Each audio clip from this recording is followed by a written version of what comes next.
Clara Tanner didn't stop to think. She dropped straight to her knees in the dirt beside the dying man and pressed both hands hard over the wound in his side. Not caring that his face was painted, not caring that the blood soaking warm through her fingers came from a man every soul in this county would call the enemy. She cared about one thing. He was still breathing, and she intended to keep him that way.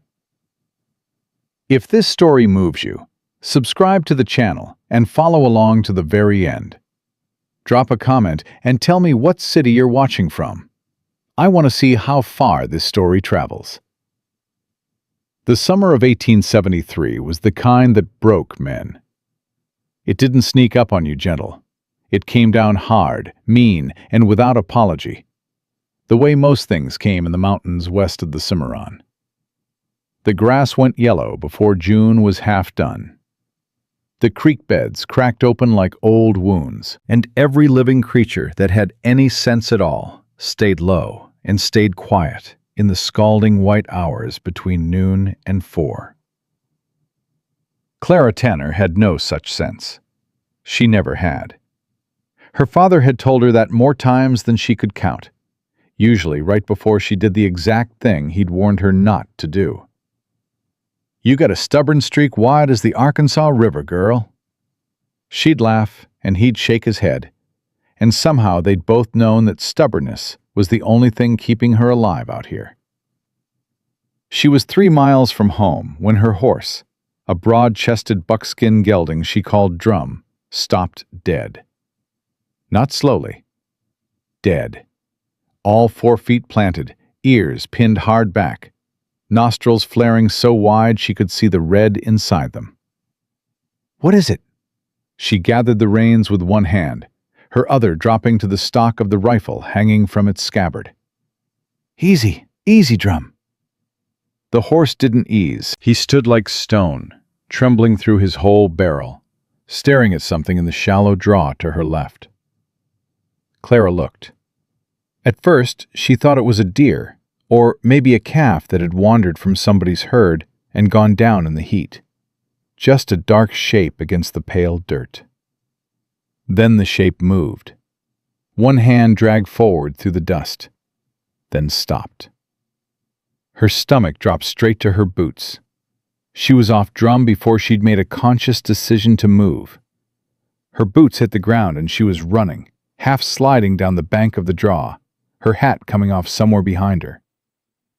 He was Comanche. She knew it from the moment she was close enough to see. The cut of his leggings, the pattern of the paint still visible on his jaw and cheekbone, dried dark now and cracked with dried sweat and blood. Young, couldn't have been more than 25, and he'd been shot.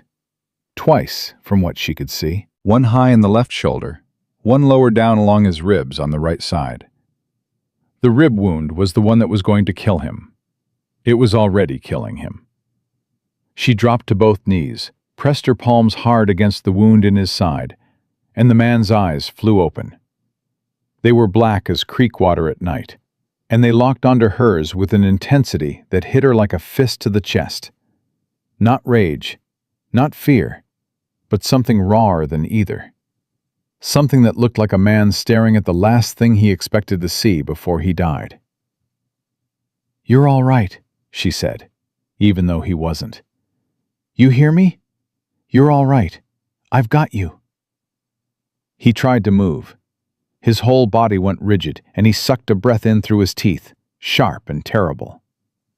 "Don't!" She pressed harder. "Don't you move. I mean it." He stared at her. She stared back. "I'm going to help you," she said, slower this time, watching his face. "Help. Do you understand me? I'm not going to hurt you." Something shifted behind his eyes. Not trust. It was too soon for trust, and she wasn't fool enough to expect it. But recognition, maybe. The recognition that she was not, at this particular moment, trying to finish the job somebody else had already started on him. He let her press against the wound. She worked fast. She stripped off the cotton overshirt she wore over her undershirt, wadded it firm, and pressed it hard against the ragged hole in his side. She used her belt and a length of rawhide from her saddlebag to hold it in place. The shoulder wound had slowed to a seep, ugly, but not immediately fatal.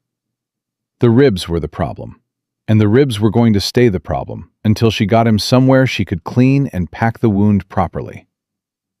Getting him onto drum took 7 of the hardest minutes of her life. The horse danced and snorted and did everything short of throwing her, and she talked to him in a low, steady voice the whole time, cursing him gently between instructions, one hand on the warrior's arm and one on the reins.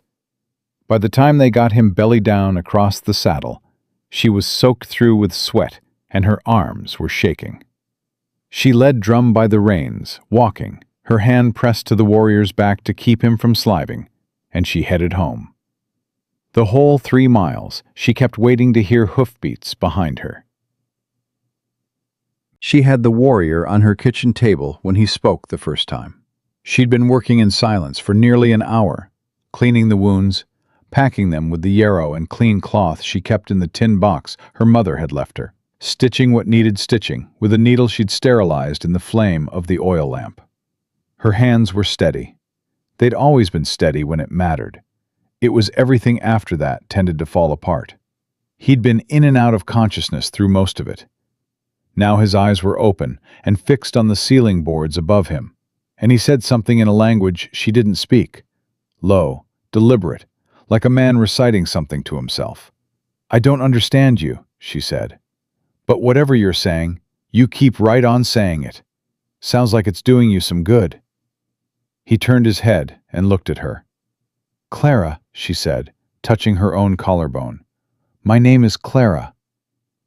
A long pause. "Elon," he said. His voice was rough as gravel, damaged by thirst and pain, but it was steady. He touched his own chest once with 2 fingers. "Elon." "Elon," she nodded. "All right, that's a good start." He watched her work. She could feel his eyes tracking every movement, cataloging her, deciding. She didn't blame him. If their positions were reversed, she'd be doing the same thing. "Who shot you?" she asked, more to herself than to him, because she didn't expect an answer. "Same folks who've been burning north pastures, you think? Or somebody new?" He said nothing. "Rhetorical question," she said. "Don't worry about it." She pressed a fresh cloth against the rib wound, and his breath hissed out between his teeth again. His jaw tightened. He made no other sound. "You're stubborn," she said. Something flickered across his face. It might have been the barest edge of something like recognition. "Good," she said.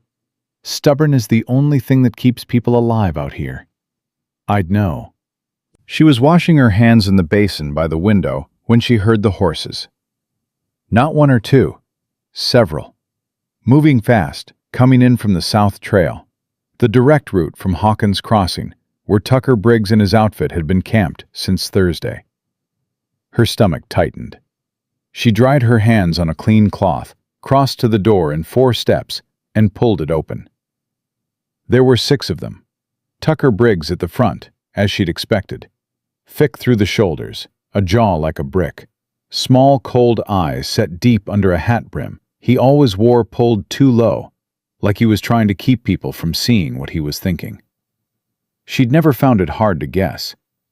Tucker Briggs was thinking the same thing most hours of the day, that the world owed him something and wasn't paying up fast enough. Behind him, 5 other men, most of whom she recognized. Denny Cale, who ran cattle 2 ridges east.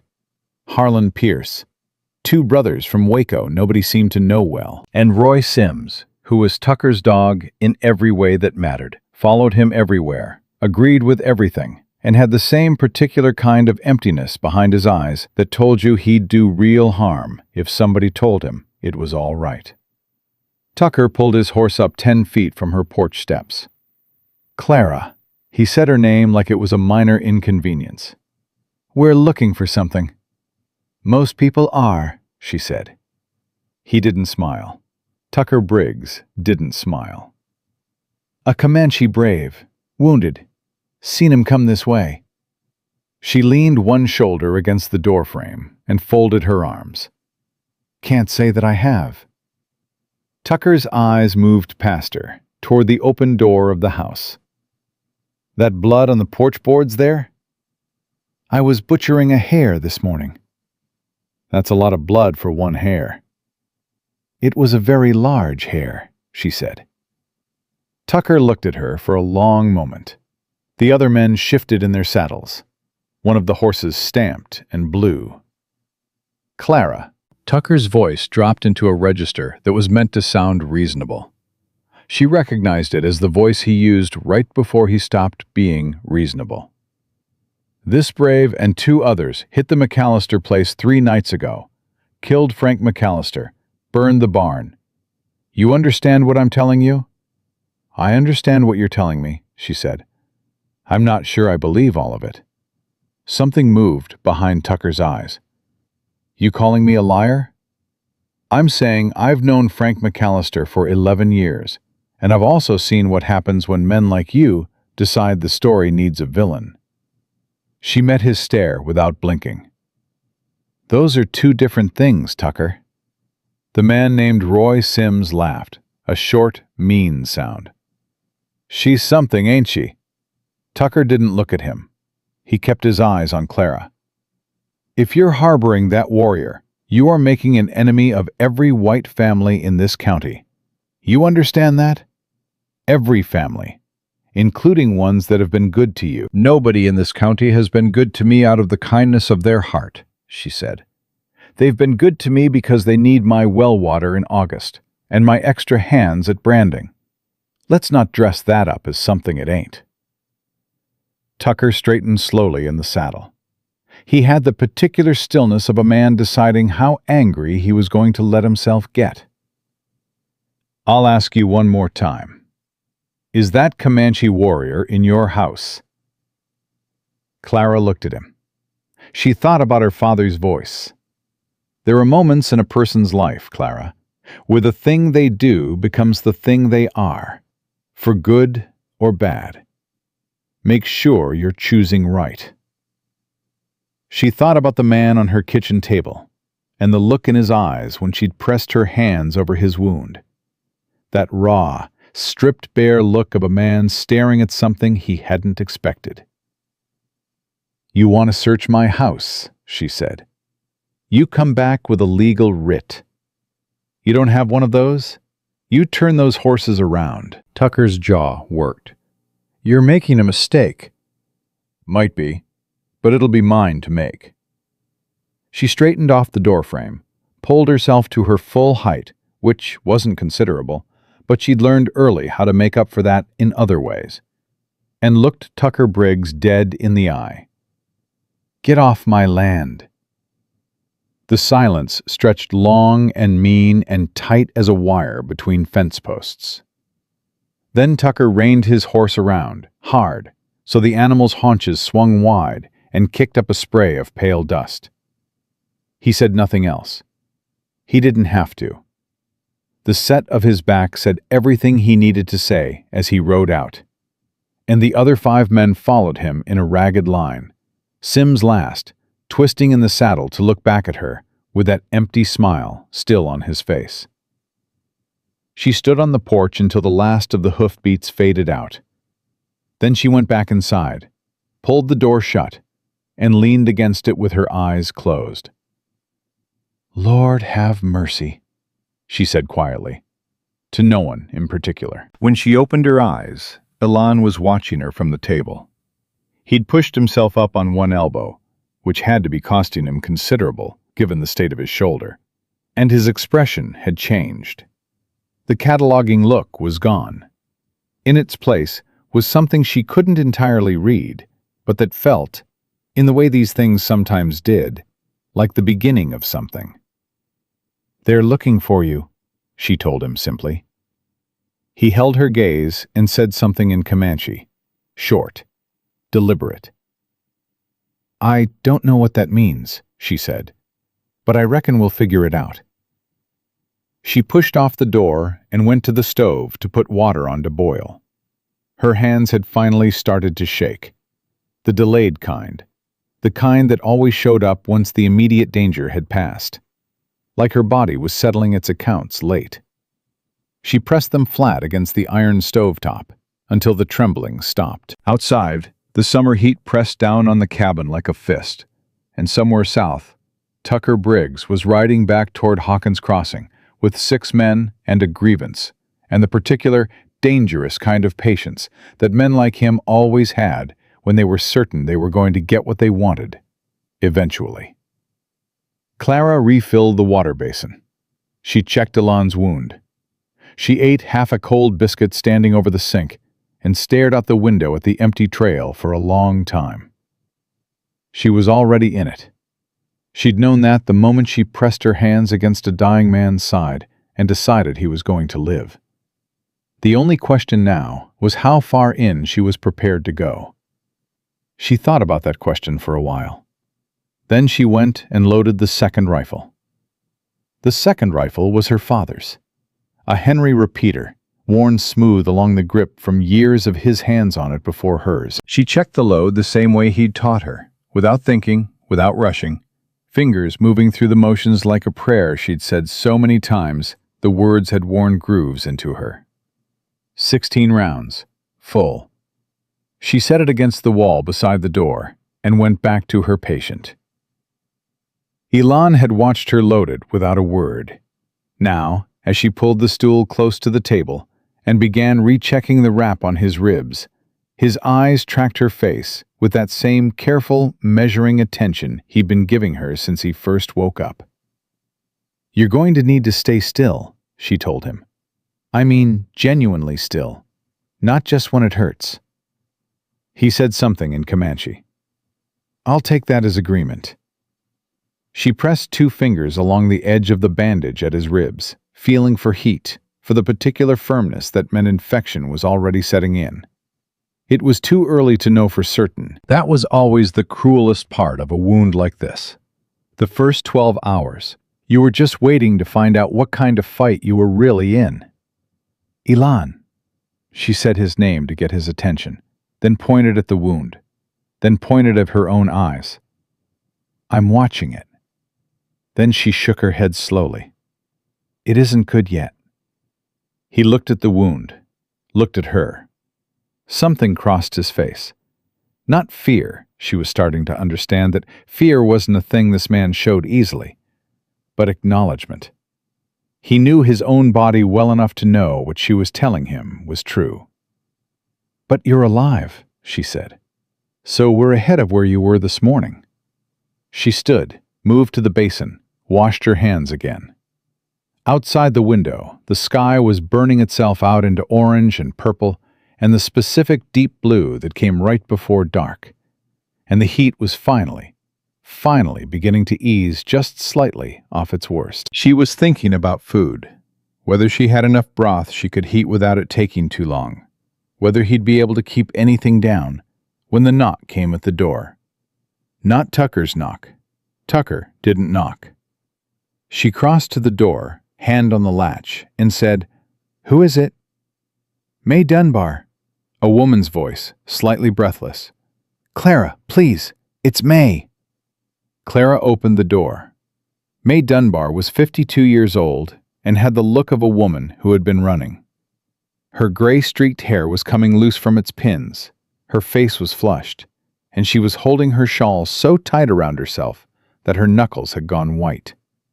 She was the closest thing Clara had to a neighbor. Her farm sat 1.5 miles up the North Ridge, and she had never, in the 4 years Clara had known her, looked frightened. She looked frightened now. "They're talking, Clara." May stepped inside without being invited, which meant whatever she had to say was urgent enough that manners weren't part of the calculation. She saw Elon on the table and stopped walking. Her breath caught.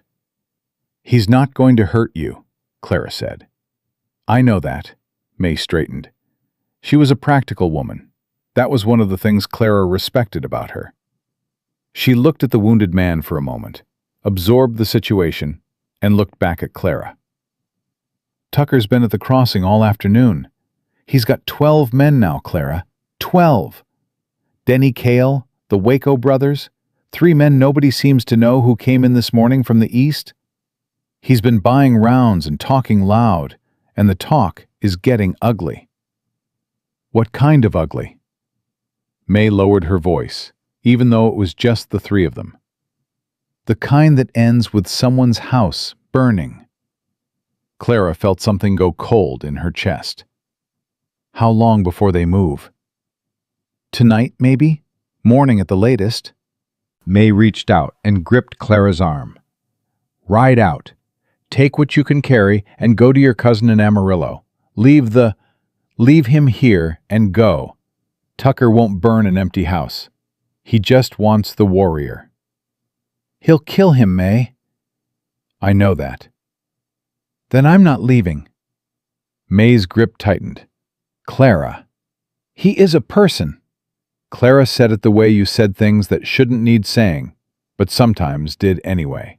Flat and clear and final. He's a person who is currently unable to defend himself, and I am not going to leave him to be dragged out of my house and shot. I won't do it. May looked at her for a long moment. Her eyes were wet. Your father would have said the same thing, she said finally, and her voice broke slightly on it. I know. May released her arm. She pressed her lips together, straightened her shawl, and looked at the door like she was calculating something. Then I'm staying. May, don't you May me. She moved to the corner, picked up the chair there, and set it firmly beside the window. I'm not leaving you alone with this. Now hush and let me think. Clara stood there for a moment, looking at this 52-year-old woman sitting herself down in a corner chair, with the resolution of someone who had decided which side of a line she was on and would not be moved. Something hit her square in the sternum. Not sentiment exactly. Something harder and cleaner than sentiment. Something like gratitude and something like grief all at once. Thank you, she said. Don't thank me, May said. Make me some coffee. Clara almost laughed. She went to the stove. From the table, Alon had been watching this entire exchange with an expression of careful attention. When Clara glanced at him, he met her eyes. That woman, he said. 2 words in English, slow and deliberate, and clearly costing him some effort. Clara looked at him.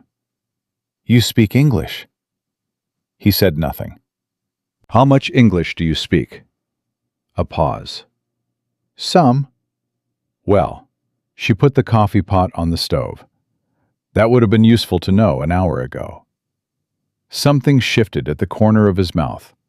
It was barely there, gone almost before it arrived, but Clara caught it. She filed it away and said nothing. That woman, Elon said again. She is afraid, but she stayed. Yes. He was quiet for a moment. Why? Clara considered the question. Because she's the kind of person who can't leave when it matters. Same reason I'm still here. She looked at him directly. Same reason you're going to tell me what actually happened at the McAllister place. The silence that followed was a particular kind of silence, the kind that had weight. Tucker Briggs told his men that 3 Comanche warriors killed Frank McAllister and burned his barn, Clara said. Is that true? Elon's jaw tightened. I'm not asking to judge you, she said. I'm asking because I cannot help you if I don't know what I'm dealing with. And right now, helping you is what I'm trying to do. Another long pause. Then, Frank McAllister is not dead. Clara stared at him. He ran, Elon said. When the fire started, he ran. The fire... He stopped, seemed to search for words. The fire began in the barn. Not from us. From McAllister's own men. We saw it. His eyes were steady on hers, fierce and exhausted at once. We came to the farm for water, 2 days before. McAllister, he agreed. He gave water.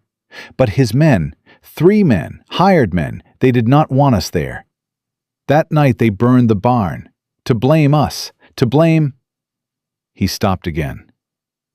Tucker Briggs wants our land, the valley land. He has wanted it for 2 seasons. Clara sat down on the stool. And you know this how? Because he sent men to our camp, twice. Told our chief he would pay for the valley. Chief Nolan said no. Then the burning started. Elon's voice was level, but his eyes were the eyes of a man delivering a truth he'd been carrying alone for a long time. The warrior I ride with, my brother, he went back to speak with McAllister, to tell him we knew. Tucker's men followed. They shot my brother in the hills. Your brother? Clara felt the word land differently now.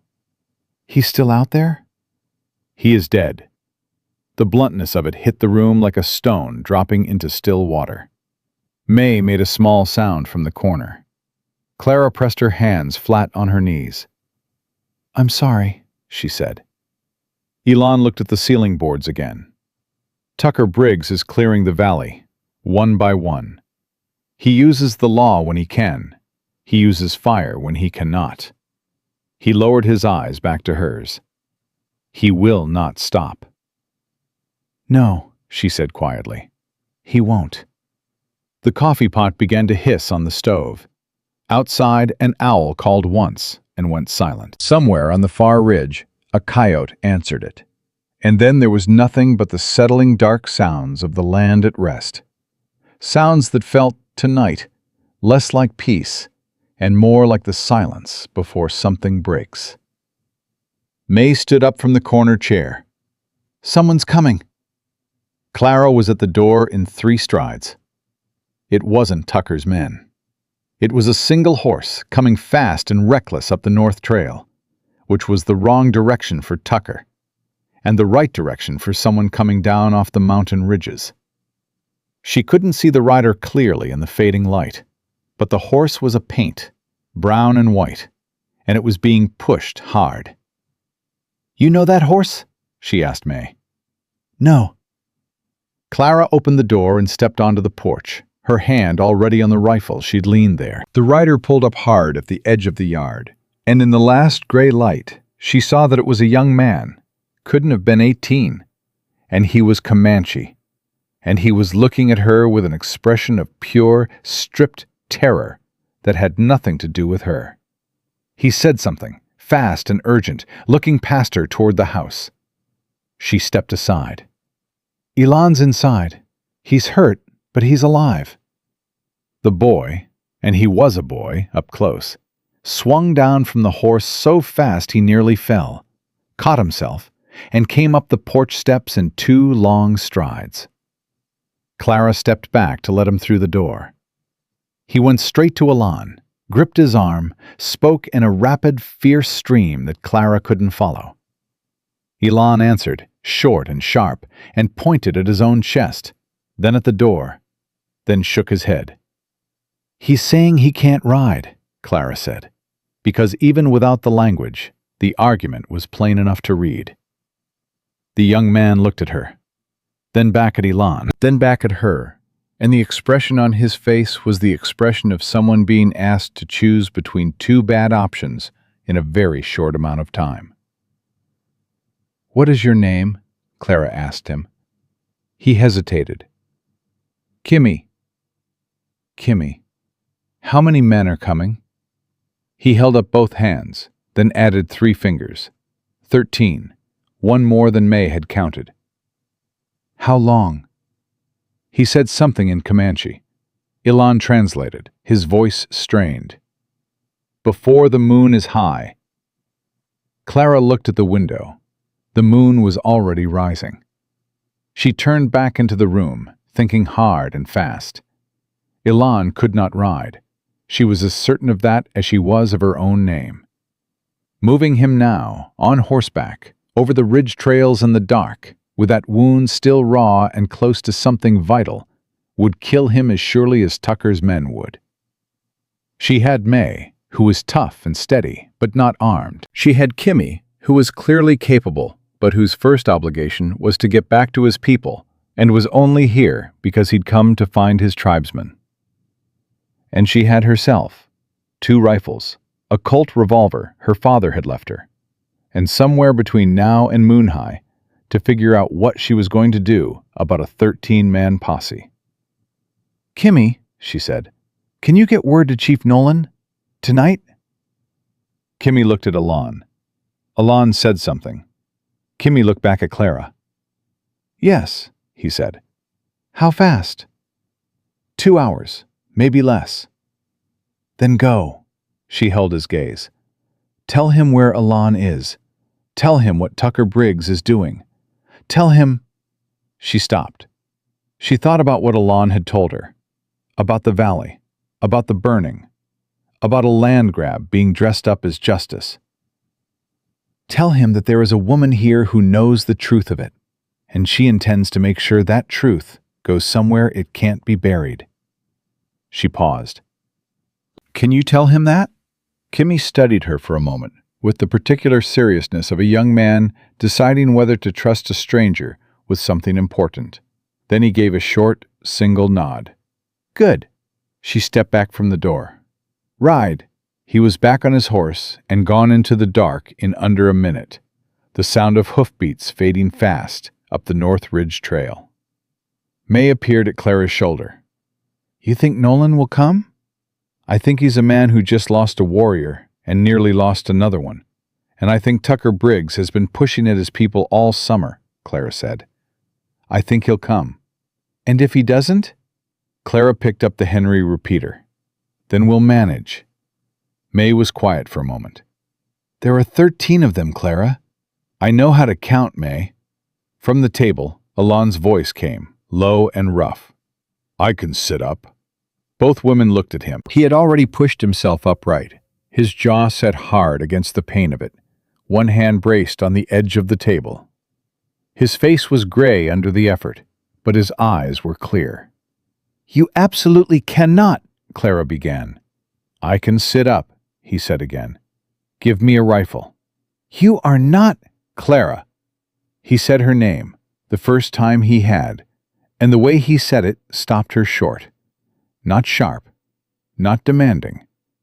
Quiet. The way you said a name when you needed someone to hear you past the noise of everything else. "I will not lie on a table while you stand in front of a door for me. I will not." She looked at him. He looked back. There was something in his expression that she recognized, because she'd felt it herself, more times than she could count. The particular, bone-deep refusal to be helpless. The knowledge that some things cost more than the price of the pain. She exhaled slowly. Then she crossed to the wall, took down the Colt revolver, checked the cylinder, and set it on the edge of the table within his reach.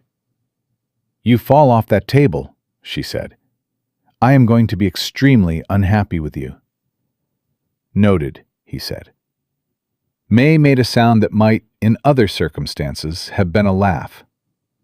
Clara went to the window and looked out at the rising moon and listened to the silence of the land, and thought about Tucker Briggs riding toward her in the dark, with 13 men, and a story he'd already decided was true. She thought about Elon's brother, dead in the hills. About a barn burning. About valley land and hired men, and the way power worked out here. Not with law, but with fire and numbers, and the willingness to bury whatever didn't fit the story you were selling. She thought about her father's voice. There are moments where the thing you do becomes the thing you are. She was already past the moment. She'd been past it from the second she'd pressed her hands over that wound. What came next? That was just consequence. She checked her rifle, moved her stool to a position where she could see both the front door and the side window, and settled in to wait. The moon kept climbing. The night kept thickening. And somewhere out in the dark, Tucker Briggs was coming. The moon was 3/4 high when they heard the horses. Not 1 or 2 this time, many. Coming down the south trail hard and without any attempted quiet. which told Clara everything she needed to know about what Tucker Briggs thought of her chances. Men who expected resistance came in quiet. Men who expected nothing came in loud. Tucker was sending a message before he'd even arrived, that he'd already decided how this ended, and he wanted her to know it. "May." Clara's voice was low and steady. "Get away from that window." May moved without argument. She'd been a farmer's wife for 23 years before her husband died, and she'd buried 2 children and outlasted 3 hard winters. And whatever fear she carried tonight, she carried it without letting it move her feet. She pressed her back to the wall beside the fireplace and held the short-barreled shotgun Clara had given her with both hands, fingers straight along the guard the way Clara had shown her an hour ago. Ilan sat upright on the edge of the table. The Colt was in his right hand. His left arm, the shoulder wound side, was held close against his body, and his breathing was careful and deliberate. The breathing of a man managing significant pain by sheer will. His eyes were on the door. Clara was at the window. 13 horses. She counted them as they came into the yard, and the count held. Tucker at the front, Roy Sims a half-length behind him on the left. Torches. 3 of them, which was the detail that hit her hardest, because torches meant Tucker hadn't come to talk. He'd come to burn. "Tucker Briggs." She raised her voice through the window glass, clear and carrying. "You stop those horses right there." The column halted. Tucker looked toward the window, and even in the torchlight, she could see the expression on his face. The thin, settled patience of a man who had already done the math and liked his numbers. "Clara." His voice was easy, conversational, the tone of a man who thought the outcome was a formality. "Last chance to step outside and walk away from this. I got no quarrel with you personally." "You rode to my house with torches at midnight," she said. "I'd call that a quarrel." "I rode to your house to collect a murdering savage that you are illegally protecting on your property." He shifted in the saddle. "Hand him over. Walk out that door. And tomorrow morning, this is all just a bad dream." "Frank McAllister is alive," Clara said. The yard went quiet. Not the ordinary quiet of men pausing to think. The particular electric quiet of men who have just heard something they weren't expecting and are rapidly calculating what it means for them. Tucker recovered fast. She'd give him that. "Who told you that?" "Doesn't matter who told me. What matters is that you've been telling this county that Frank McAllister is dead and that Comanche warriors killed him. And that story is a lie, Tucker. You burned that barn yourself. Your hired men did it. To run the Comanche off the valley land you want." Murmuring moved through the group of riders. She couldn't make out words, but she could hear the shape of it, the sound of men who thought they were riding for justice, beginning to wonder if they were riding for something else. "That is a damned lie," Tucker said. His easy tone was gone. "That warrior in your house put it in your head, and you believe the word of a Comanche over honest men who've known you for years?" "I believe what makes sense when I look at all the pieces," Clara said. "And it all makes sense now, Tucker. The valley, the burning, the story about McAllister. It all points in one direction." "Roy," Tucker's voice changed, clipped. A man switching from persuasion to instruction. "Get the torches up." "Don't." Clara's rifle came up to the windowsill, and she put the barrel through the gap. "I will shoot the first man who moves toward this house. I mean that." Roy Sims froze with the torch half raised. Tucker looked at her for a long moment. Then he laughed, a short, genuinely amused sound that was more frightening than anger would have been. "Clara, you are one woman with one rifle. I've got 13 men. You shoot one, The other 12 are through that door before you get a second round chambered. I've got 16 rounds in this, Henry, and I can put 13 of them exactly where I intend to inside 30 seconds, she said. You want to test that math? Dead silence. Then, from inside the house, Alon's voice came clear through the half-open door behind her. She is not alone. Tucker's eyes moved to the doorway. There are 3 guns in this house, Alon said. His English was deliberate, shaped carefully, every word placed with the precision of a man making sure he is understood. And I am one of them. Denny Cale, 2 horses back, said something under his breath. The man beside him, one of the strangers from the east, shifted his weight and looked at Tucker with an expression that was somewhere between doubt and calculation.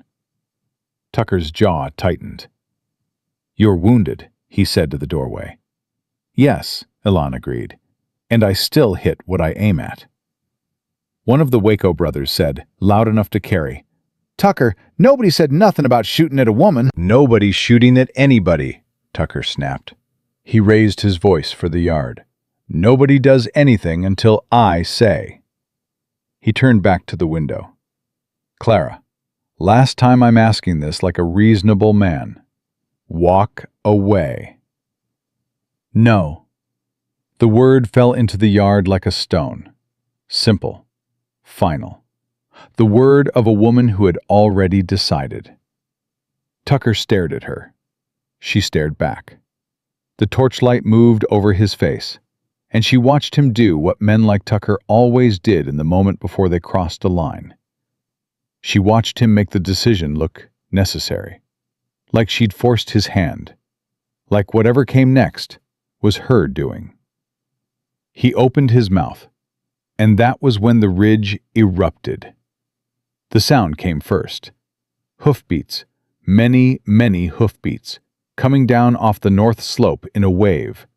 And then the torchlight caught them, and Clara felt something move through her that was not quite relief and not quite fear, but something vast in between. Chief Nolan rode at the front on a gray horse, and behind him came warriors, their faces painted, riding in a tight, disciplined line that spread out as they hit the flat of the yard and formed a wide arc around Tucker's men from the north side. Tucker's horses felt it before Tucker did. 3 of them shied hard, and 2 men nearly lost their seats entirely, and Roy Sims dropped his torch in the dirt and grabbed his reins with both hands. Chief Nolan stopped his horse 15 feet from Tucker. He was a large man, broad through the chest and shoulders, and he held himself in the saddle with the absolute stillness of someone who had nothing to prove, and therefore nothing to perform. He looked at Tucker Briggs for a long moment and said nothing. Tucker's men were caught between the house and the warriors, and not one of them looked like they were feeling good about the numbers anymore. Tucker Briggs. Chief Nolan's English was precise and unhurried. "You have made yourself my enemy 3 times this summer. You burned the valley grass in June. You paid men to blame us for a fire in August. You killed one of my warriors in the hills and left him for the crows." He paused, and the pause carried everything a pause could carry. "Tonight, you bring fire to the house of the woman who saved my other warrior's life." Tucker recovered. He was nothing if not persistent. "Chief, you are trespassing on—" "You will not speak to me about trespassing," Nolan said, and the quietness of his voice was somehow more absolute than shouting would have been. "You do not own this ground. You do not own the valley. You do not own the hills. You came here 2 seasons ago with paper, and you have been using fire and lies ever since to take what the paper could not give you. That is not Frank McAllister." Nolan said the name simply. "He is alive. He is at the Dunbar farm. He has been there since last night, when 2 of my warriors found him hiding in the hills east of his property. He is frightened, and he is ashamed, and he has asked me to tell you," Nolan looked directly at Tucker now, "that he will no longer be silent about what your men did to his barn." The murmuring in Tucker's men went from low to loud. "He's lying," Tucker said, but his voice had lost something in the last 30 seconds. The ease was gone. "This is a trick. Every word of it's a—" "Tucker?" Denny Cale's voice came from the middle of the group, and it was the voice of a man who had just stepped off one side of a fence and was looking back at where he'd been standing. "If McAllister is alive—" "He's not." "If he is," Denny said harder, "then we've been riding for a lie." Several heads turned. Several horses shifted. The strangers from the east exchanged a look that Clara recognized immediately as the look of men hired for a job, recalculating whether the job was worth the rate. Roy Sims said, "Tucker, shut your mouth," Tucker snapped. "I've been riding with you 6 years," Roy said, and there was something raw and damaged in it. The voice of a man who just realized the ground under him was hollow. 6 years. You told me McAllister was dead. You told me these warriors. He told you what you needed to hear to ride out here tonight," Clara said through the window. She moved to the door then, pulled it open, and stepped onto the porch. She was done talking through glass. "That's what Tucker does, Roy. He tells you just enough truth to make the lie fit. He needed your anger. He needed your horses. He needed your guns pointed the right direction. And he didn't care what it cost you to do it." Roy Sims stared at her. Then he looked at Tucker, and whatever he found in Tucker's face in that moment, whatever confirmation or absence of it, made him quietly, deliberately, lower the hand that had been resting near his holster. "I'm done," Roy said. "Roy!" "I am done, Tucker." He reined his horse around. "This ain't what I signed on for." He rode out of the yard. The 2 strangers from the east followed him without a word. Men who owed Tucker nothing and had no investment in whatever came next. One of the Waco brothers glanced at the other, and then both of them peeled away. Denny Cale sat still for a long moment, something working itself out across his face. And then he looked at Clara on the porch with an expression that might, under other circumstances, in another life, have been an apology. He rode out. Within 2 minutes, Tucker Briggs had 13 men. And then he had 4. Himself, Harlan Pierce, one of the Waco brothers who'd stayed. Clara mentally revised her read of him. He was more committed to Tucker than his brother. And a man she didn't recognize, who had the flat, absent expression of someone who didn't care much which way things fell, as long as someone was paying him. Tucker looked at Chief Nolan. He looked at Clara. He looked at the 4 men remaining on his side and the 12 warriors holding that broad arc across his retreat. And Clara watched him make a calculation she recognized. Not surrender. Never that with Tucker Briggs. But the cold, hard math of a man choosing between a fight he could still lose badly tonight and a longer game he believed he could still win later. "This isn't over," he said. "No," Clara agreed. "But tonight it is." Tucker held her gaze for 3 full seconds. His jaw worked. Then he turned his horse and rode, and his remaining 3 men followed him in a tight, silent knot back down the south trail. Clara watched until the last torch disappeared into the dark. Then she let out a breath she felt like she'd been holding since moonrise. Behind her, May's voice came from inside the house. "Lord in heaven!" "Amen," Clara said. She turned. Chief Nolan had dismounted. He stood at the edge of the porch now, and up close he was even larger than he'd seemed on horseback. Not just in body, but in the way he occupied space. The way certain people did who had been carrying serious weight for a long time, and had learned to stand very still under it. "You are Clara Tanner," he said. "I am." He looked at her for a moment with eyes that had seen a great many things and were in no hurry to decide about the newest one. "My warrior." He lives. He does. Come inside. She stepped back and held the door, and Chief Nolan walked through it. The moment he saw Elon, something happened to his face. It didn't break open, because this was not a man whose face broke open easily. But something behind the eyes shifted from the contained, careful stillness of a leader into something older and simpler than leadership. Something that was just a man seeing someone he'd been afraid he would not see again. He crossed to the table in 3 steps and put one hand on Elon's head, briefly, the way you touch something you'd thought was gone. Said something in Comanche, low. Elon answered. His voice was rough and tired and more honest than it had been in Clara's presence all night. The voice of a man speaking to someone with whom he didn't have to be strong. Nolan listened. Then he looked at Clara. "He tells me what you did," he said. "When you found him, when Tucker came, when you stood at the door." Clara said nothing. "He tells me you are not afraid." "I was afraid the whole time," she said. "I just didn't let it pick my actions." Nolan studied her. "That is the same thing."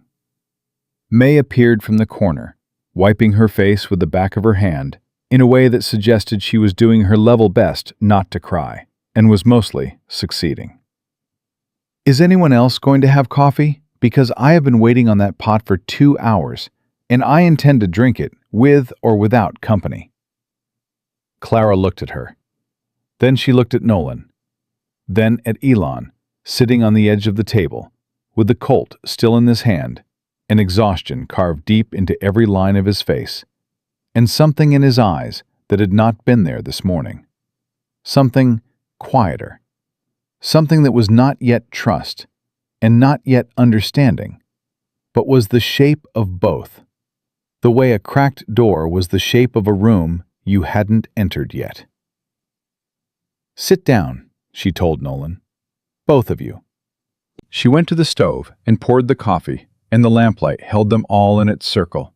And outside the yard was quiet, and the warriors were patient and still. And the south trail was empty, and the moon moved slow and white across a sky that had finally let go of the worst of its heat. But Tucker Briggs was still out there.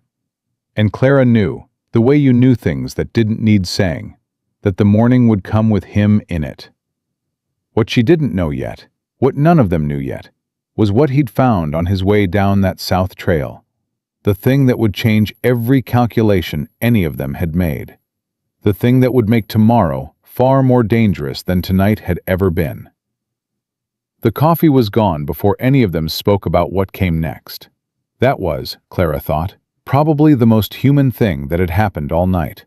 4 people sitting in the wreckage of a near disaster, and nobody reaching for the hard conversation until the cups were empty. May had refilled them twice. Nolan had taken his black and drunk it with the same measured deliberateness he brought to everything else. Elon had managed half a cup before his eyes started losing the battle with his body, and Clara had made him lie back down on the table without much argument, which told her more about how much pain he was in than anything he'd said or not said all night. Now it was past 2 in the morning.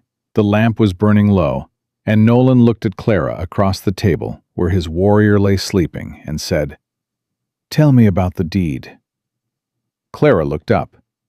"What deed?" "Tucker Briggs." Nolan folded his hands on the tabletop. He had the hands of a man who had worked hard ground for most of his life, broad, scarred, still. "He has been speaking to men in Hawkins Crossing about a deed. A land deed. For the valley." "I've heard that." Clara leaned forward. "Elon told me Tucker tried to buy the valley from you. You said no." "2 times he came. 2 times I said no." Nolan's jaw tightened briefly, the first real crack in his composure she'd seen all night. "The 3rd time, he did not come to ask. He sent a man with a paper, a deed already written, already signed, with my name on it." Clara went very still. A forged deed. I do not know whose hand wrote my name. I only know mine did not. He looked at her directly. This is what Tucker Briggs has. This is why he is not finished tonight. He does not need our agreement. He has a paper that says he already has it. May said quietly from the corner, "A forged deed, in Hawkins County, with Judge Alderman on the bench." She didn't have to say anything else. Judge Alderman had been eating out of the same hand as Tucker Briggs for 3 years, and everyone in the county knew it, and nobody did anything about it, because nobody had been in a position to do anything about it. Until now. Maybe. "Where is this deed?" Clara asked. "I do not know. Tucker has it, or the judge does." Clara stood up and walked to the window, and stood with her back to the room, thinking. She could hear May breathing behind her. She could hear the soft, even sound of Alon sleeping. She could hear the night outside, and the occasional low voice of one of Nolan's warriors in the yard. And underneath all of it, the particular quality of silence that preceded dawn, not peaceful, but expectant. She turned around. "I know someone," she said. "A man named Graves. Elias Graves.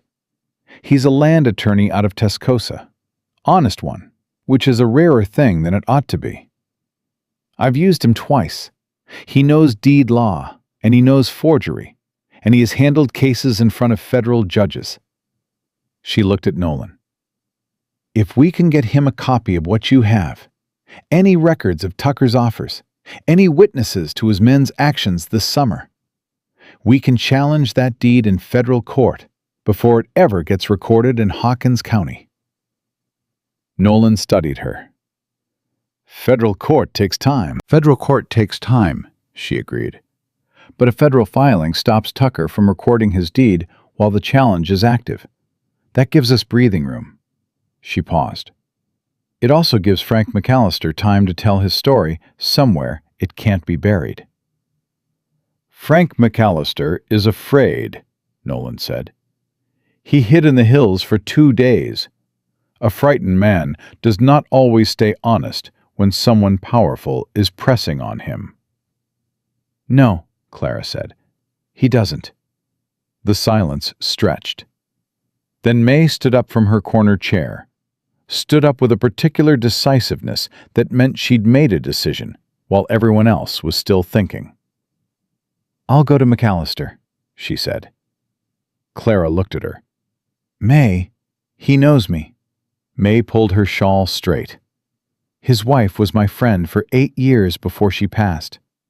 Frank McAllister will talk to me in a way he won't talk to a lawyer, or a Comanche chief, or even you, Clara, because you're caught up in this, and he knows it." She looked at Clara steadily. "And if you think I'm going to sit in that corner chair until something else starts shooting, you don't know me as well as you think you do." Clara looked at her for a long moment. "It's the middle of the night." "It'll be dawn by the time I arrive there. Frank's an early riser." May picked up her shawl, her bag, and the short-barreled shotgun, and looked at Clara with the expression of a woman who was done arguing. "Write that lawyer's name down for me." Clara wrote it. She wrote the address in Tascosa beside it, and handed the paper across. May tucked it into her bag, looked once at Elon sleeping on the table, then at Nolene, who gave her a very slight, very deliberate nod. The nod of a man acknowledging something done right. May's chin lifted a fraction. Then she went out the door without another word.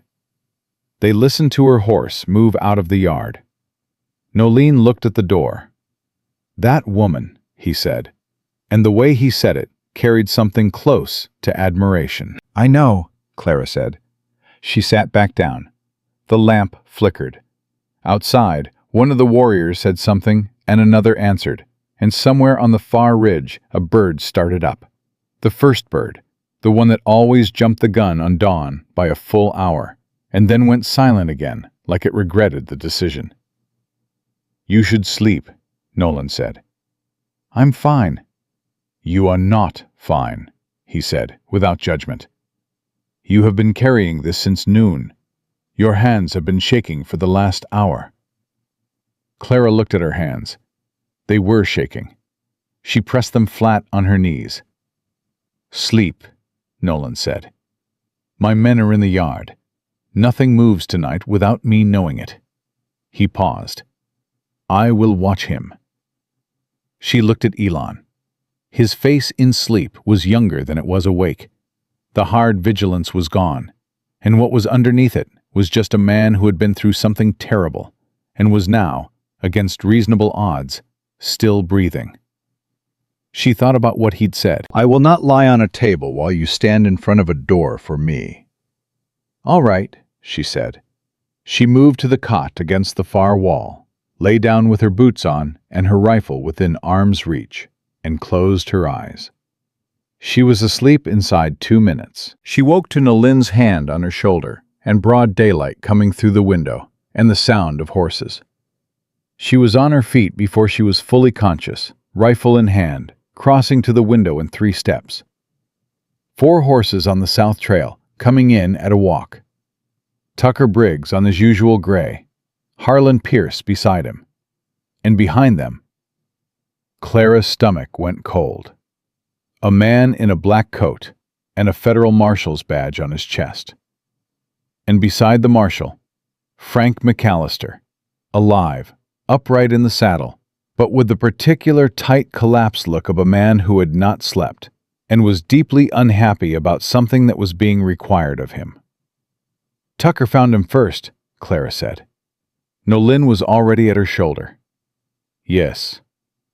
"Before May got there?" "Yes." She watched Tucker's face as the horses came into the yard.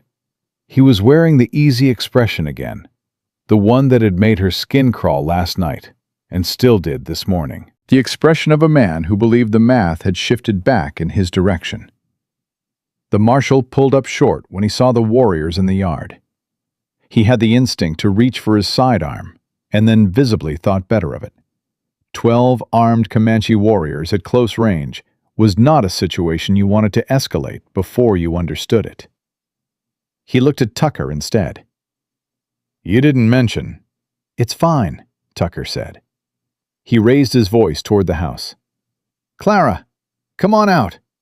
Marshal Hicks is here on official business, and he's got questions that need answering." Clara opened the door and stepped onto the porch.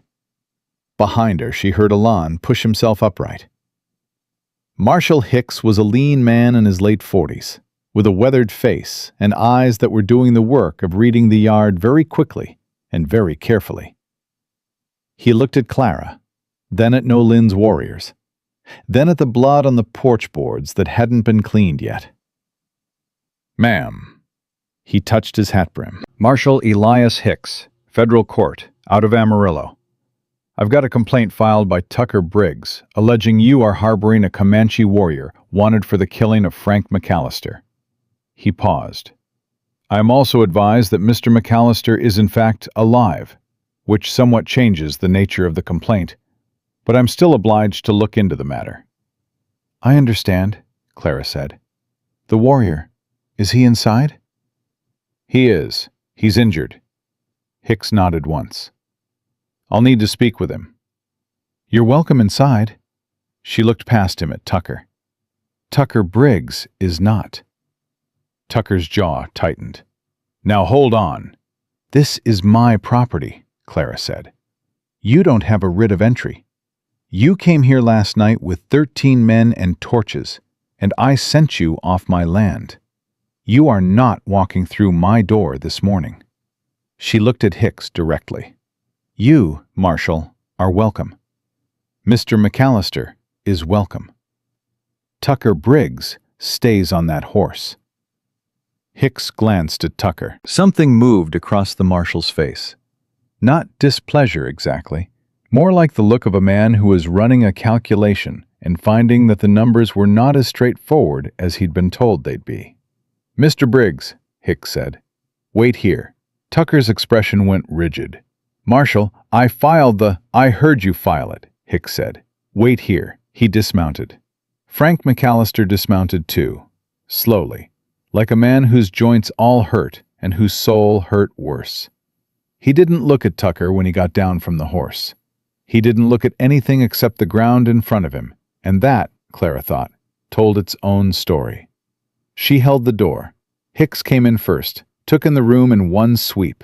May's corner chair, the table, Elon sitting on the edge of it with the Colt set carefully out of immediate reach, Nolan standing to the left of the window. He was a professional, this marshal. He registered all of it without his face showing more than ordinary attention. "Chief Nolan," he said. Nolan inclined his head. "Marshal, I've heard your name. Hadn't expected to find you here." "I go where my people are," Nolan said simply. Hicks looked at Elon. "You're the warrior Tucker Briggs says killed Frank McAllister." "I am Elon," he said. "Frank McAllister is not dead, as you can see for yourself."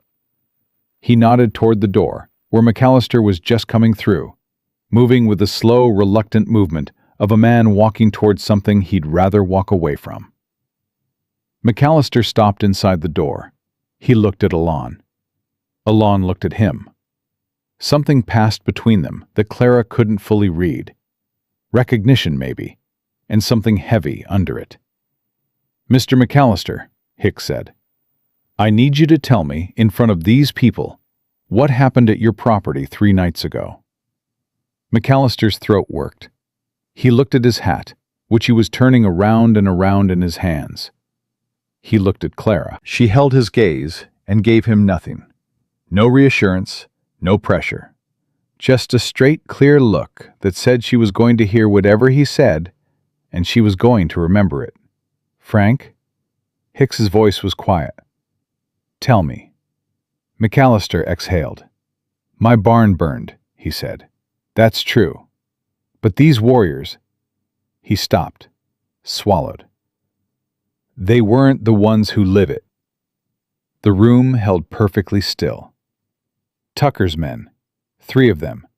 They'd been on my property that afternoon, talking at me about the deed, about signing over the east section, about how I'd get a good price, and how it would go easier for me if I did it voluntary. McAllister's voice was rough and low. "I told them no, same as I'd been telling Tucker for 6 months. He stopped again, and Clara could see the fear working in him. Not the fear of Tucker, at least not only that. The deeper fear, the one that came from having done a thing wrong and knowing it. That night, the barn went up. And Tucker's man Harlan came to me and said that the warriors had done it, that it'd look bad for me if I contradicted the story, that there'd be compensation, that I should just—" "He told you to lie," Hicks said. "He told me it would be easier," McAllister said, and his voice broke slightly on it. "I was scared. My barn was gone. I've got no wife, I've got no sons, I've just got that farm. And Tucker Briggs has got 4 times my acreage and half the county in his pocket." He looked up. His eyes were wet. "I hid in the hills because I couldn't stand to be in the middle of it. And then Tucker's man found me last night and—" "What did Tucker's man say to you?" Hicks asked. Very careful now. Very precise. McAllister's jaw tightened. "He said that if I told the real story, the fire investigation might look a little closer at how my barn burned. He said accidents happened, and it'd be a shame if my house was next." The quiet that followed that statement was the loudest quiet Clara had experienced all night. Marshal Hicks stood very still for a moment. Then he turned toward the door. "Marshal!" Tucker's voice came from outside. He'd been close enough to the open door to hear, Clara realized, and from the particular tight quality of his voice, he knew it. "Whatever he told you in there—" "Mr. Briggs," Hicks said from the doorway, "you are going to step down from that horse, and you are going to do it slowly, and you are not going to touch that sidearm." A beat of silence. "On what authority?" "On the authority of this badge and a federal obstruction complaint that has been growing legs all morning," Hicks said. "Step down." Clara moved to the door in time to see Tucker's face. She'd watched him make calculations all last night, and she watched him make one now. And this time, she watched him find that the numbers had finally, completely, and irreversibly turned against him. It crossed his face in stages. Disbelief first, because Tucker Briggs had operated in a county where the numbers always bent his way, and the part of his mind that understood how power worked was slower to accept its loss than the part that could see it plain. Then something else. Something colder. He stepped down from the horse. Harlan Pierce, beside him, looked at Marshall Hicks, looked at Tucker, looked at the 12 warriors in the yard. And then he did something that Clara suspected said everything about his character. He turned his horse and rode, fast, before anyone said a word to him. Tucker watched him go. Then he looked at Clara on the porch. She didn't say anything. There was nothing to say. Hicks moved past her back into the house. "Chief Nolan, I have some questions for you and your warrior about the events of this summer. I want the full account. The deed, the fires, the killing in the hills. All of it." He set his hat on the table, pulled out a small leather journal, and looked up. "And I want it on record." Nolan sat down. Elon sat up straighter, his jaw set against the pain of it, and began to speak. Clara stepped off the porch and walked to where Tucker stood in the yard. His horse had moved a few feet away and was cropping at the dry grass as though none of this was its concern. Tucker stood with his wrists loose at his sides and looked at her with the eyes of a man looking at the thing that had ended him. "You had an easier path," she said. It wasn't unkind. It was just true. You could have moved on to land that didn't belong to somebody else. Tucker said nothing. You could have built something instead of taking it. She looked at him steadily. Men out here have done it. It's harder, but it's solid. What you built... She stopped, shook her head. It was never going to hold. You built it on a lie, Tucker. That's not a foundation. That's a fire waiting for a match. Tucker looked at her for a long moment. When he spoke, his voice was stripped of its usual ease, and what was underneath was surprisingly simple. Just exhaustion, and something that might once have been regret. Your father was the same kind of stubborn, he said. I'll take that, she said. She walked back inside. Frank McAllister was sitting in May's corner chair, with his hat in his lap and his eyes on the floor. And Alon was talking to Marshall Hicks in careful, deliberate English, with Nolan occasionally adding a word or a detail. And the journal was filling up with the kind of truth that didn't ask permission and didn't stay buried once it was properly set down. Clara put the coffee pot on the stove. Her hands were steady. The morning was coming in hard and bright through the window, and outside, Tucker Briggs was standing in her yard under the watch of 12 warriors and a federal marshal's badge, and the forged deed in his pocket was about to become the most expensive piece of paper in Hawkins County. She'd known this wasn't over last night. She'd been right. But the shape of not over had changed. And the thing about a fight that changed shape, sometimes it changed into something you could actually win. She poured the coffee. She was handing a cup to Frank McAllister, who looked at her with an expression of pure, naked gratitude that she found she had no idea what to do with. When the door opened, and May Dunbar walked in, windblown and dusty from the ride, and stopped at the sight of Marshall Hicks sitting at the table with his journal open. May looked at Clara. You didn't need me, she said. I always need you, Clara said. Sit down. Coffee's hot. May sat down. Her eyes moved around the room. Hicks, Nolan, Alon, McAllister, the open journal. And her expression settled into something that was not quite relief and not quite victory, but had the structure of both. Tucker? She asked. In the yard. Harlan Pierce? Gone. May nodded slowly. Roy Sims rode past me on the North Trail about an hour ago, going like his horse was on fire. Didn't look at me. Roy made his choice last night, Clara said. That's between him and his conscience. May wrapped both hands around her coffee cup. Is it done? Clara looked at the marshal, writing in his journal. Looked at Alon, who caught her eye and held it for a moment. Something in his face that she still couldn't fully name. Still in the shape of something beginning rather than something arrived at. Looked at Nolan, who was watching her with that same quiet, assessing attention he'd been giving her since he walked through her door. Not entirely, she said. But we're through the worst of it. She believed that. She did. What she didn't know yet, what none of them knew, because none of them had yet looked at the date on the bottom of Tucker's forged deed, was that the deed had been filed with the county court in Hawkins Crossing at 8 o'clock the previous morning. Before any of this, before the posse rode out, before Frank McAllister was found, before the marshal arrived. Tucker had known last night that the deed was already filed. He'd come here not to intimidate her into silence. He'd come here because the deed was already done, and he'd wanted to eliminate the only living witnesses who could contradict it before the morning light made any of this official. He'd almost succeeded, and the marshal, when he stood up from the table 20 minutes later and read the date at the bottom of the paper Tucker Briggs reluctantly produced from his coat, went quiet in a way that was far more frightening than anything Tucker had done all night. Mr. Briggs, Marshal Hicks said, this deed was filed at 8 o'clock yesterday morning.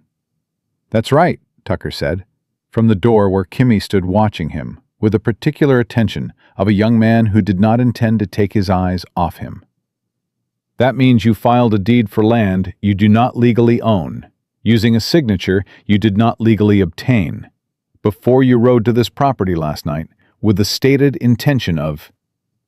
Hicks stopped, read the paper again, looked up. This is not just obstruction, Mr. Briggs. This is fraud. Federal land fraud. Tucker said nothing. And the judge who countersigned this, Hicks said, his voice taking on a quality Clara had not heard from him before. Something pressed flat and deliberate. The voice of a man containing a very large reaction in a very small space. Is Judge Alderman of Hawkins County. The room was so quiet she could hear the coffee cooling in the cups. Well, May said finally, into the silence. Nobody disagreed with her. Marshal Hicks stood at the table for a long time with Tucker's deed in his hand and the date at the bottom of it, doing the kind of damage that no gun and no fire could undo. Tucker Briggs knew it. Clara could see it in the way he'd gone still. Not the calculated stillness of a man choosing his next move, but the rigid, airless stillness of a man who had just watched the floor disappear under him and hadn't fallen yet, but understood it was coming. Judge Alderman countersigned a forged deed, Hicks said, and he wasn't talking to anyone in particular now. He was talking to the paper, working it through. Filed in the county court, which means this isn't just you, Mr. Briggs. This is a sitting county judge. I want a lawyer, Tucker said. You'll have one, Hicks said, in Amarillo, because that is where you are going this morning. He folded the deed precisely and put it inside his coat. And Judge Alderman will be hearing from the federal court by telegraph before noon. Tucker's mouth moved. Nothing came out. Kimmy, still standing at the door, shifted his weight and looked at Clara with an expression that asked, without words, whether he was supposed to let Tucker leave the doorway. Clara gave him a slight nod. Not yet. I need 2 things before we leave this property, Hicks said, looking up from his coat. He looked at Clara first. A written statement from you. Everything. From the moment you found this warrior to the moment I arrived. Every name, every threat, every word Tucker Briggs said to you. He looked at Nolan. And from you, Chief, a full account of the Valley land, Tucker's offers, your refusals, the burned grass, the killing of your warrior in the hills, all of it." He paused. "Can you give me that?" "I have been waiting 2 seasons to give someone that," Nolan said. "Then let's get started." May produced paper from somewhere. Clara had stopped being surprised by May's preparedness weeks ago, and was now simply grateful for it, and set it on the table with the stub of a pencil. And for the next 40 minutes, the room was filled with a particular focused silence of truth being committed to paper. Clara wrote in her own hand, steady and plain. No embellishment, just the facts laid down one after another, like fence posts. Nolan dictated to Hicks, who wrote in his journal with the quick, practiced shorthand of a man who had taken many depositions and knew how to move fast without losing anything important. Frank McAllister wrote his own statement. His hand shook through most of it. When he pushed the paper across to Hicks at the end, he looked at it like a man saying goodbye to something he couldn't name. "That's the right thing," May told him quietly, from the chair beside him. He looked at her. His jaw worked. "Eleanor always said I was a coward," he said. "My wife." Said it gentle, like she didn't mean it to sting, but she meant it. "She also said you'd come right when it counted," May said. "She told me that, more than once." McAllister looked at her. His eyes were wet. He didn't say anything else. He didn't have to. Elon had been listening to all of it from the table, upright, awake, holding himself together through sheer will, and what Clara suspected was a level of pain that would have put most men flat. When Hicks turned to him, last, deliberately, and said he needed an account of the night Elon's brother was killed, something happened in the room. It was not dramatic. It was quiet. Elon looked at Hicks and said, in the same careful, measured English he'd been using all morning, "My brother's name was Chayton. He was 22 years old. He spoke 4 languages. He wanted peace more than any man I have known." He paused. "Write that first. Then I will tell you the rest." Hicks looked at him. Something moved in the marshal's face that was beyond professional. He picked up his pen.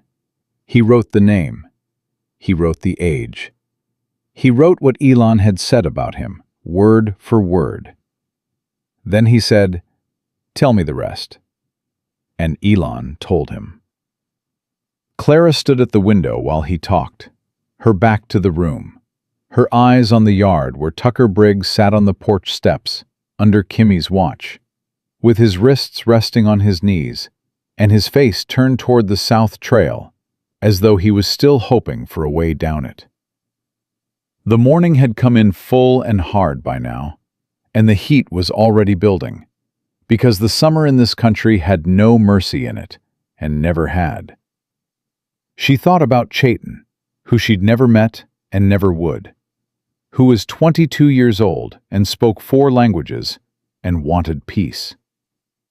She thought about the particular cruelty of a world in which the ones who wanted peace most often died for it first. She pressed her hand flat against the window frame and held on. Behind her, Elon's voice did not break. Not once. That steadiness cost him something. She could hear it in the careful spaces between sentences. The deliberate pace of a man who was holding himself together the same way she'd loaded her rifle in the dark. Not because he felt nothing, because he refused to let the feeling make the words less. When he finished, the room was silent. Hicks closed his journal. He sat with it closed in his hands for a moment. Then he stood, put his hat on, and looked at Tucker Briggs through the open door. "Get up," he said. Tucker got up, and then Roy Sims walked back into the yard. Clara saw him before Hicks did. Roy came up the south trail at a walk, both hands visible, his hat in one of them, and his horse moving slowly, like even the animal knew this was not a moment for fast movement. He stopped at the edge of the yard and looked at the assembled scene. Kimmy, the marshal, Tucker on his feet, Nolan's warriors, and he looked at Clara in the doorway. "I got something to say," Roy said. "You left last night," Clara said. "I know I did." He didn't offer an excuse for it. She gave him points for that. "I've been sitting on the North Ridge for 3 hours working up to coming back." He looked at Tucker. Something in his face. Not anger, not accusation. Just the flat, tired resignation of a man who'd been lied to long enough that the lying had become a kind of weight he hadn't noticed until he put it down. "I was there the night the valley grass burned in June, Tucker. I didn't set it, but I knew who did, and I didn't say." Tucker said nothing. "I was there when Harlan came to McAllister's place the night the barn burned." Roy's voice was steady, quiet. "I waited outside. I didn't hear everything, but I heard enough." He looked at Hicks. "I'll write a statement." Hicks said, "Get inside." Roy walked past Tucker without looking at him. Tucker watched him go, and what was on his face now was nothing like the man who'd ridden into this yard last night with 13 men and 3 torches. That man was gone. What was left was smaller, and also, Clara thought, somehow more honest, more genuinely what Tucker Briggs had always been, under the architecture of his own confidence. Just a man who'd wanted more than was his, and had convinced himself the wanting was the same as deserving. Roy sat down at the table. May handed him paper without being asked. Tucker looked at Clara. "I built 400 acres, he said. It came out low, not proud, just factual, like he needed someone to acknowledge it. "Started with 40 and a broke-down horse." "I know that," Clara said. "Everything I did." "Tucker." She stopped him gently. Not without sympathy. She was surprised to find she had some, which she hadn't expected. "It doesn't matter how you started. It only matters what you became." She looked at him steadily. "You became someone who burned a man's barn and killed a 22-year-old boy and forged a judge's signature to take land that wasn't yours. That's not 400 acres talking. That's just you." Tucker looked at her for a long moment. Then he looked away. Hicks came out onto the porch. "Mr. Briggs, time to ride."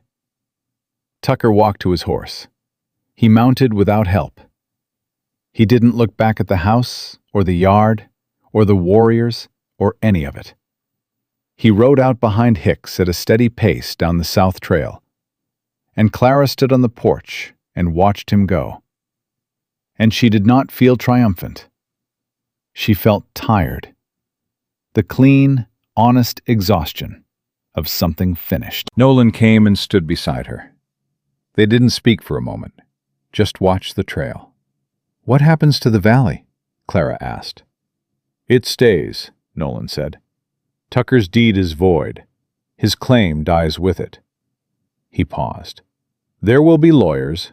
There will be more paper, more men with questions." He said it without bitterness, just the acceptance of a man who knew that some battles ended on a field, and some continued in rooms, and you fought them all the same way. But the valley stays. "Good. The federal court will want Chief Nolan's cooperation." He said it in the third person, which was a habit she'd noticed. He stepped outside himself when he was being formal, as though leadership was a thing he wore rather than a thing he was. "I intend to give it. This time, the paper must go somewhere. It cannot be buried." "I have a lawyer's name for you," Clara said. "Elias Graves, out of Tascosa. Honest man." Nolan looked at her. "May Dunbar also gave me a lawyer's name this morning." Was it Graves? It was. Clara almost smiled. "May's been 3 steps ahead of all of us all night." "Yes," Nolan agreed. And there, for the first time, she saw it. The faint, genuine shape of humor crossing his face. Not much, but enough. She is a remarkable woman. She is. A pause. The morning moved around them. Clara Tanner, Nolan said, I want to say something to you that I have not said to a white settler in this county in 2 years. She waited. Thank you. He said it the way he said everything, without decoration, without performance. Just the plain word set down with its full weight. Not only for Alon's life, for believing what he told you without proof, for standing at that door last night when you had every reason to step aside. He looked at her. That is not a small thing. It is not a common thing. Clara looked at him. She felt the words hit somewhere under the breastbone, not painfully, but with a kind of pressure that meant they were landing somewhere real. My father used to say that a person's worth was settled in the moments nobody was watching, she said. I always figured he meant private moments, the ones where you could choose the easy way and nobody would know. She paused. I'm starting to think he meant it wider than that. He sounds like a wise man. He had his moments. She looked at the yard, where Kimmy was talking to 2 of the warriors in low, rapid Comanche and gesturing at the North Ridge. What happens to Elon? He stays until he is well enough to ride. Nolan said it as a settled matter. Unless you object to the company. I don't object, she said. I've got a spare cot and too much work for one person anyway. Nolan nodded. I will send Kimmy to stay with him. He looks at you like you are someone worth watching. Clara glanced at the house. Through the window, she could see Elon sitting on the edge of the table, and he was looking out, and he was looking at her. And when their eyes met through the glass, he held her gaze for a moment, with that particular expression she'd been cataloging all night. Not guarded anymore, not measuring. Something past measurement. Something that had come out the other side of deciding and arrived somewhere quieter. She looked away first, not from discomfort, from the instinct that some things needed time before you looked at them straight. He'll be all right, she said. Yes, Nolan said. He will. May left at noon, with McAllister riding beside her, going back to his farm, going back to his life, going back to the difficult and ongoing work of being a man who had done a wrong thing and was now trying to do right ones. He shook Clara's hand at the edge of the yard, with both of his, a long, firm grip, and didn't say anything, and she didn't need him to. Roy Sims' statement went into Hick's saddlebag. Roy himself rode north without a destination that he named, which Clara understood. Sometimes, a man needed to go somewhere new enough that the old shape of himself couldn't follow. Nolan's warriors dispersed through the afternoon, 1s and 2s, heading back toward the ridge trails, quiet and purposeful. Nolan himself left at mid-afternoon with a formal handshake to Clara that was also somehow more than a handshake. The grip of a man acknowledging a peer, not a favor. She felt the difference and held on to it. Kimmy stayed. He sat on the porch steps, cleaning his horse's hooves with the absorbed diligence of someone who needed his hands busy, and from inside the house came the low sound of Elon and Clara talking. Not about any of it, not yet, but about simpler things. What there was to eat, whether the shoulder wound was seeping, whether Clara had always lived alone on this land, or whether there had been more people here once. My father, she said, from the stool beside the table. And my mother until I was 9. And then just my father and me until 4 years ago. 4 years ago, Elon said. He died. He did. You stayed. It was his land. He worked it 30 years. She looked at her hands. Didn't seem right to leave it empty. Elon was quiet for a moment. My brother loved the valley, he said. He would go there in the morning before anyone else was awake and just stand in it. I asked him once what he was doing. He said he was making sure it was still there. He paused. I thought that was strange at the time. It's not strange, Clara said. No, he said, it isn't. She looked up at him. He was looking at the ceiling boards again. That habit she'd noticed. The way he looked up when he was carrying something he wasn't ready to set down yet. The grief was in him, quiet and deep. The kind that didn't show in the face so much, as in the particular stillness of a person who had decided that the world still required their presence, and was honoring that requirement, whether they felt like it or not. He'd want you to go back, she said. To the valley. Ilan looked down at her. I know. That's why Tucker burned the grass, you know. He knew what it meant to your people. He wasn't just claiming land. He was trying to take the thing the land meant.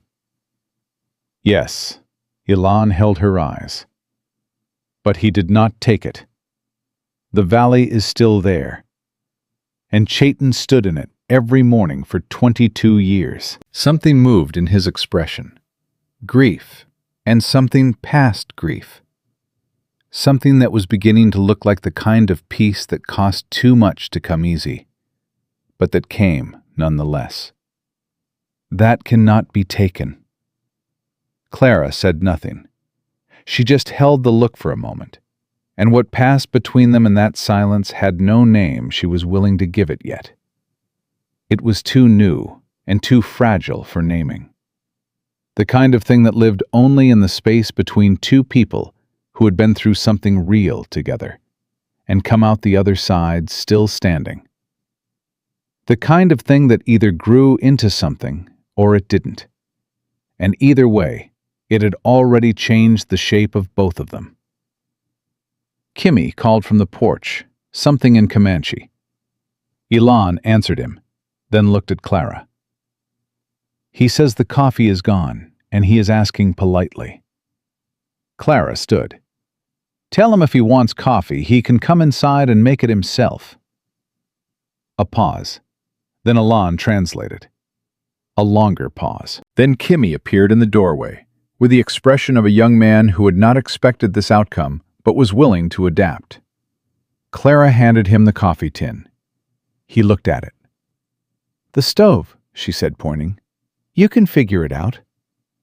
He figured it out. The afternoon burned down slow and honest, the way afternoons did when the worst was over, and you were still too close to it to know what came next. Clara cleaned the wound on Ilan's shoulder, while Kimmy made coffee that was, improbably, very good. She rewrapped his ribs.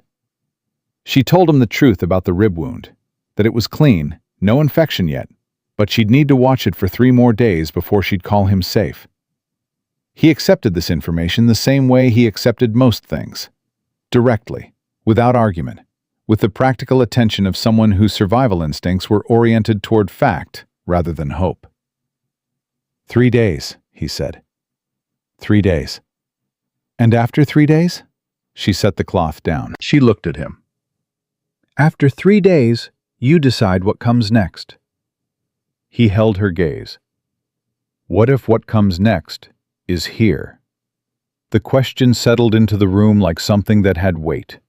Not a demand, not a pressure. Just a question, set down plainly by a man who had learned, somewhere between a drawer full of dry grass and the kitchen table with oil lamp light, that plain questions were better than the alternative. Clara looked at her hands, then at the window, then back at him. Ask me in 3 days, she said, when you're not concussed and I've had some sleep. Ilan said nothing, but something at the corner of his mouth moved. Don't smile at me, she said. I am not smiling, he said. You were about to. I was about to, he agreed. Kimmy set a cup of coffee on the table between them, looked at both their faces with a deeply unsurprised expression of a young man who had seen something coming before the principals had, and went back to the porch without a word. 3 days later, Elias Graves arrived from Tascosa with a leather satchel full of papers and a federal injunction blocking the Hawkins County Deed Recording Office from processing any land transaction connected to Tucker Briggs or his associates, pending investigation. He was a thin, dry-humored man with ink-stained fingers and a handshake like a vice. And he told Clara over the kitchen table that Tucker Briggs was facing 5 federal counts, and that Judge Alderman had resigned his bench before the telegram from the federal court had fully arrived, which Graves called the fastest retirement in Hawkins County history.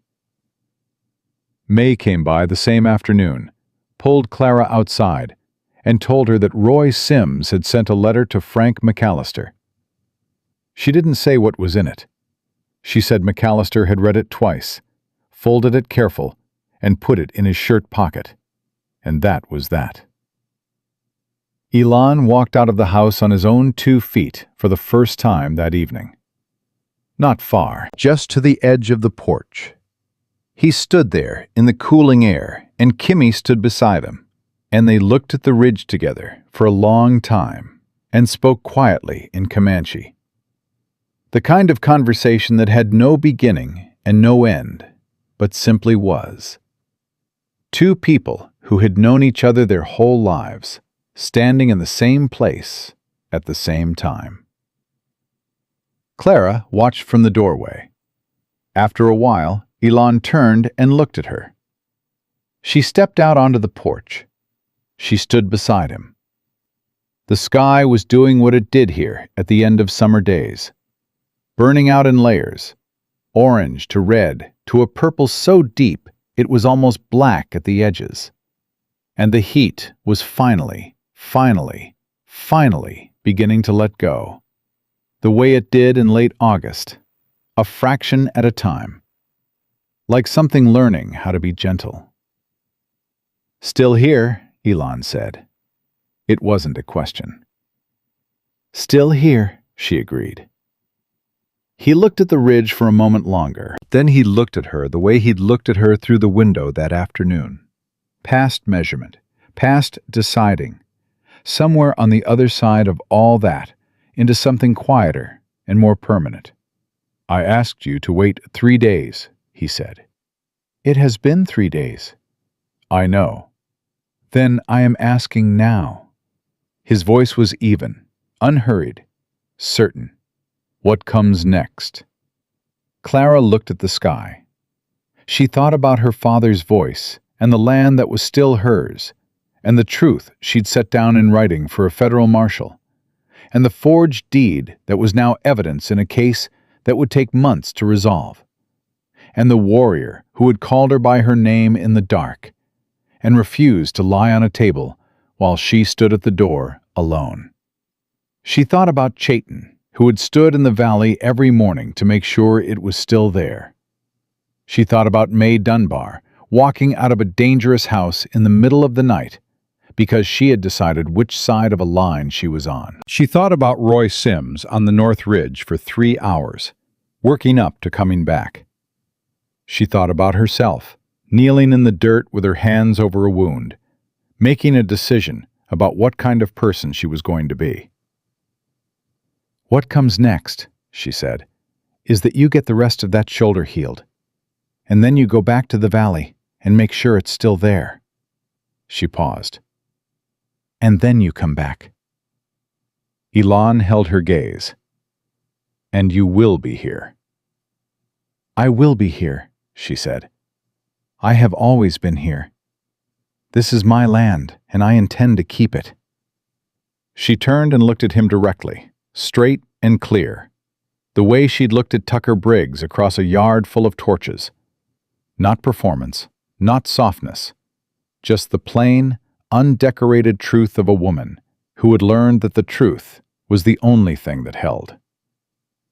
And if a man is willing to ride back to it knowing that, then that man is welcome on it. Elon looked at her for a long moment. Then, slowly, he nodded once. Not elaborate, not decorated, just the nod of a man who had heard a plain truth and received it as such, complete, sufficient, asking nothing more of the moment than what the moment already held. Kimmy, behind them both, made a quiet sound that was absolutely, unmistakably, a laugh that he had tried to swallow and failed. Neither of them looked at him. The sky finished burning.